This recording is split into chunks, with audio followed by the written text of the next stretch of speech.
Bueno, aquí estamos nuevamente para continuar con el segundo bloque de la emisión. El tema que vamos a ver ahora son los mecanismos de coordinación, que son 5. Así como son 5 partes de la organización, Misberg también plantea 5 mecanismos coordinadores. ¿Qué son los mecanismos de coordinación? Son los mecanismos que él describe sobre los cuales las personas que integran la organización y todas sus áreas van a coordinar su trabajo. Misberg dice que hay diferentes formas de hacerlo.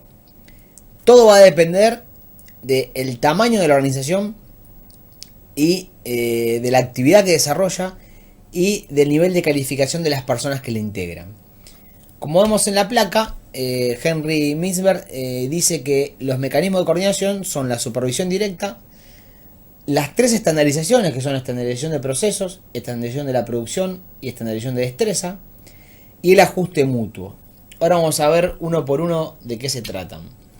En el caso de la supervisión directa, las características que tiene este mecanismo de coordinación es que el gerente tiene que estar todo el tiempo diciendo, ordenando y controlando. O sea, ¿esto qué significa? Y por ejemplo, en una pequeña organización, en donde nosotros podemos ver en un comercio de barrio cualquiera, donde está el propietario, que es el jefe, el dueño, y tiene 3 empleados, 2 vendedores y un cajero. Entonces nosotros vemos que la actividad que desarrollan no sigue un patrón de todos los días lo mismo, porque se presentan diferentes situaciones, cambian los productos, cambian los clientes, el cliente no siempre compra lo mismo, no siempre el local se ensucia con la misma velocidad y demás cuestiones que pueden pasar, con contingencias. Entonces el propietario lo que hace es permanentemente estar encima de los empleados, o sea, les da orden y contraorden todo el tiempo, perdón, contraorden no, sino le da una orden atrás de otra todo el tiempo, indicándole qué es lo que deben hacer. Este mecanismo se llama supervisión directa y se dan esquemas de trabajo donde son pocas personas y una es la que lo tiene que coordinar.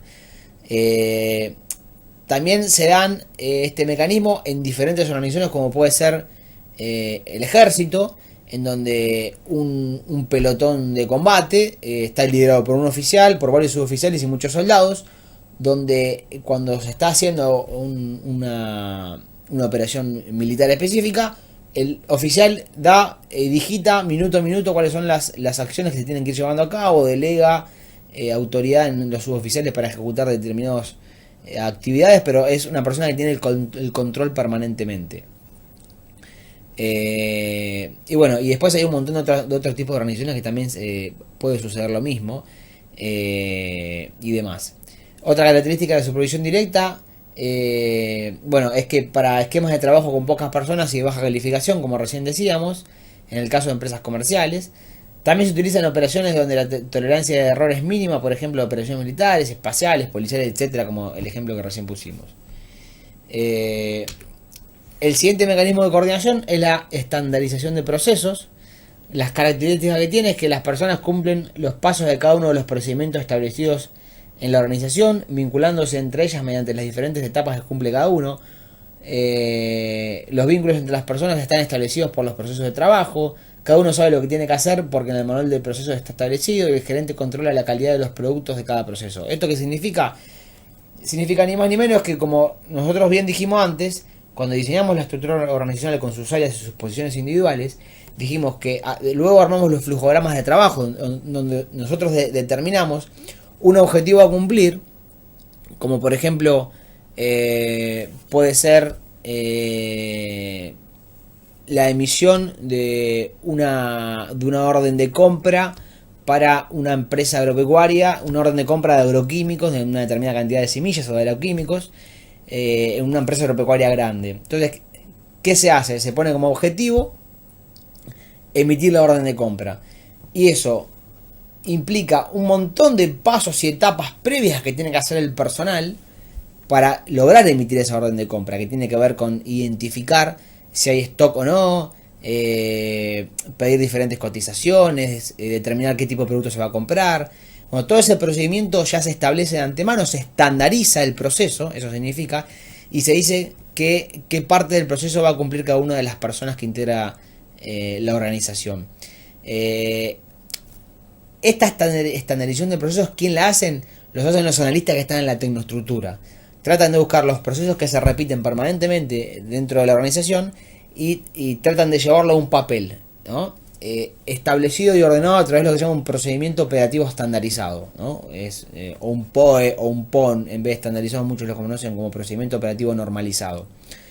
Este es un mecanismo de coordinación donde las personas no necesitan, como en el caso de supervisión directa, un jefe que le diga todo el tiempo lo que tienen que hacer, sino que ellos ya saben lo que tienen que hacer porque está escrito en un proceso de trabajo. Este es otro mecanismo de coordinación que se utiliza. Ya en este caso, la estandarización por procesos responde a empresas un poco de mayor envergadura, no a pequeñas empresas como dijimos antes, o pequeños grupos de trabajo. ¿Y por qué ocurre esto? Y porque en realidad estandarizar procesos es mucho más fácil de controlar. Pues piensa en ese ejemplo del comercio de barrio que dijimos antes. Bueno, ese dueño que haya crecido y tenga 10 sucursales. Ahora, él no puede estar en los 10 locales al mismo tiempo dando las órdenes. Entonces, ¿qué es lo que tiene que hacer? Tiene que establecer procesos de trabajo para cada uno de los locales, donde se haga lo mismo en cada uno de los locales y donde él pueda, en forma sorpresa, visitarlos y controlar que las cosas se vayan llevando en forma según lo que estableció el proceso. Y para que si un cliente va a diferentes locales lo atiendan siempre de la misma manera, con la misma calidad de servicio y demás. El tercer mecanismo de coordinación es la estandarización de la producción, que sus características son que las personas están coordinadas entre sí para obtener los productos con las características técnicas definidas por la gerencia. Los sistemas de calidad juegan un papel fundamental para medir los resultados. Las personas eligen la forma de hacer las cosas para obtener un producto final. Por ejemplo, ¿qué significa esto? Y cuando, como bien ahí dice, uno se sube a un taxi o un remis y le pide que lo lleve a determinado lugar, no tiene que decirle al taxista por dónde ir. El taxista ya sabe por dónde tiene que ir. O sea, él va a elegir el mejor camino.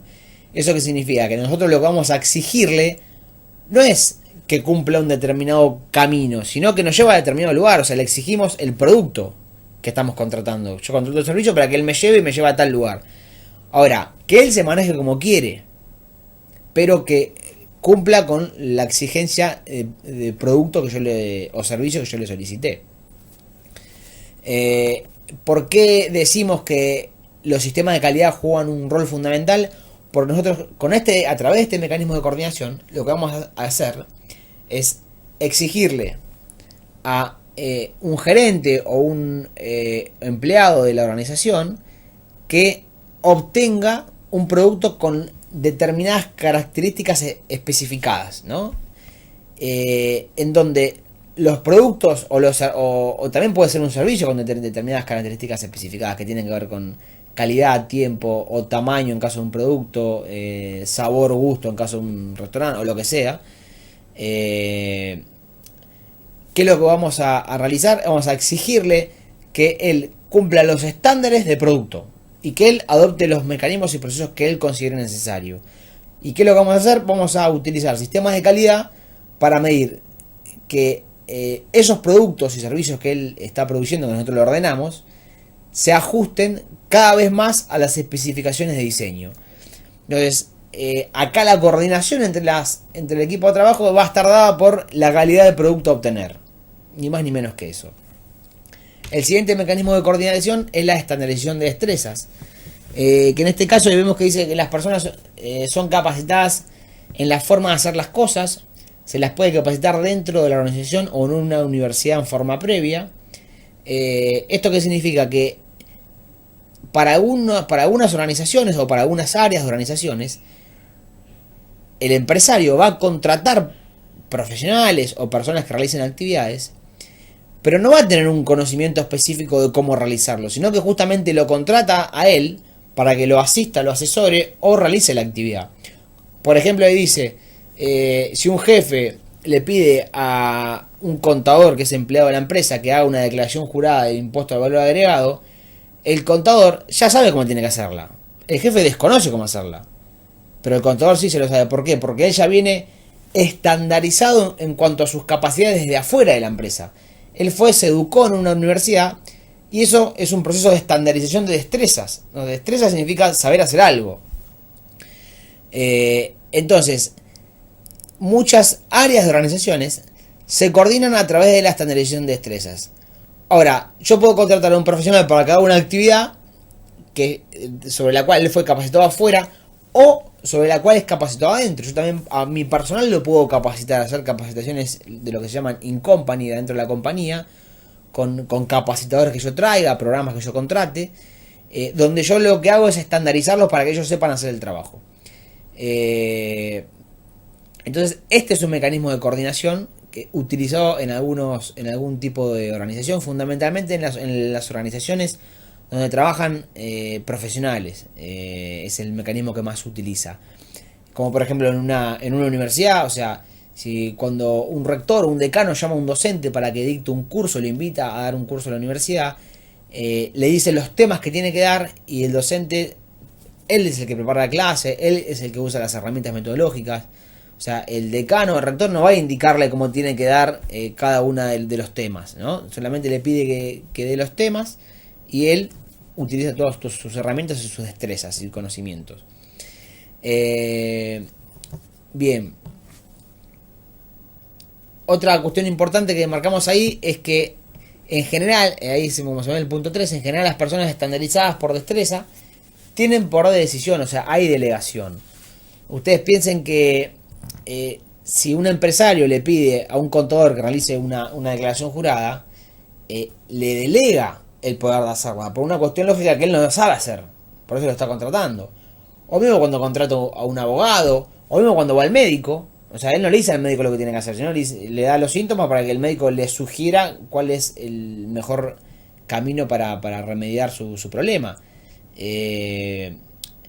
Entonces, esto, ¿qué genera? Bueno, que en las organizaciones donde este mecanismo de coordinación tenga mayor importancia, es en las organizaciones donde el nivel de calificación es alto. Y por consecuencia, en general, el nivel de delegación de autoridad, ¿se acuerdan del principio de fallo que vimos en la primera misión? Que tiene que ver con la autoridad y con la centralización. Bueno, en este caso, en este tipo de organización, se delega autoridad, o sea, se descentraliza el poder. Porque estas personas generalmente tienen poder de decisión en la empresa porque son personas que manejan un alto nivel de conocimiento. Y bueno, y por último, vamos a ver el mecanismo de coordinación de ajuste mutuo, que las características son que es un mecanismo informal, necesario para el correcto funcionamiento humano de una organización. Se da en todo tipo de organización, pero impera en las más pequeñas donde no hay nada estandarizado. Es necesario contemplarlo en el diseño organizativo, pero no en exceso. Se usa mucho entre profesionales. Y su uso acelera los tiempos, pero aumenta la probabilidad de error.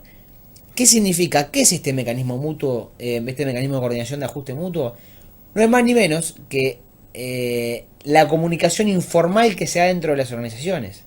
Muchas veces cuando una empresa funciona con procedimientos y con actividades ya programadas, las personas que la integran, cuando ven que un colega está haciendo un trabajo malo o está cometiendo un error, ¿qué hace? El compañero va, le da un codazo y dice, che, fíjate que en realidad esto, acá le estás pifiando. Bueno, ese mecanismo de comunicación es un mecanismo informal.